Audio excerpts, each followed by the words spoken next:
I'm gonna take you guys into the running backs room with second year with the team, Devin Singletary. I was talking to Jalen Hyatt earlier, and I was telling him how when we speak to the players, they always say there's a different aura, there's a different energy around the building. I felt it in the stadium on Saturday at the Jets preseason game. Just kind of talk about just what's the vibes like, not only in the locker room, on the practice field. Like, how are guys feeling about this 2025 season?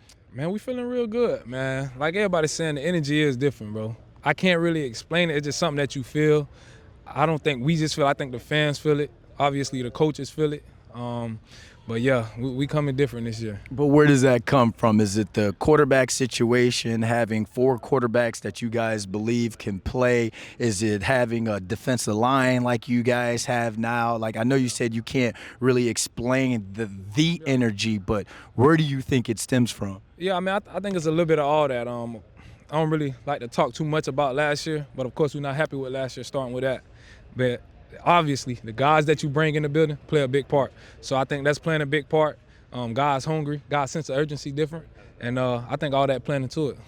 When you heard Joe Shane say in the offseason that you guys were a quarterback away, a lot of people laughed at that, like a 3-13 team. Like, no way, they're just a quarterback away.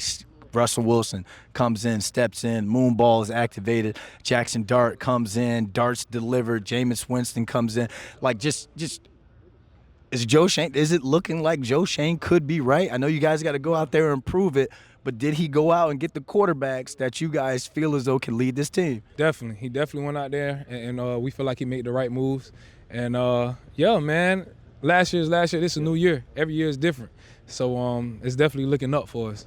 Talk about the running back room, because you guys got a chance to have a 4 or 5-headed monster in there. There's a lot of guys that can play. There's a lot of guys that are going to be competing for playing time. This is NFL football. So kind of just break down what that competition, that healthy competition is like, and how good could this running back room be this year? Yeah, man. I mean, usually when you think about competition, right, you think about someone versus someone, right? Yeah. But we think about it as striving for greatness, striving for improvement, and with that, you bring out the best in everybody. Yeah. You know what I'm saying? So it's been fun. It's been fun. When you're in a room like this, I've been in a lot of rooms with a lot of good running backs. This is definitely one of the best rooms I've been in, and it's gonna be fun. We're gonna be a problem. When you got guys like that, you can interchange. It's gonna be tough on defenses. One unit we're not talking about as much is the offensive line, and that's a good thing per se, because I mean, you look at what those guys were able to do that first preseason game: 51 dropbacks, no sacks.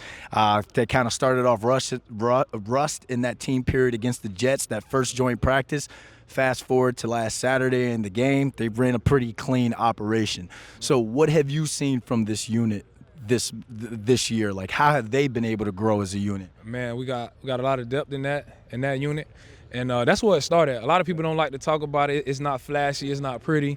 They kind of get forgot about it to a certain extent, but that's where it started. Without them, we're nothing. And those guys been off to a good start, and like I said, they keep playing physical, keep cleaning the pocket. How they doing? We're going to be a problem. How big is it that Andrew Thomas is now back into the mix? Yeah, real big. You know, that's our guy. You know, that's the one. You know what I'm saying? So, you know, we was missing our brother. We happy to kind of get him back in the mix.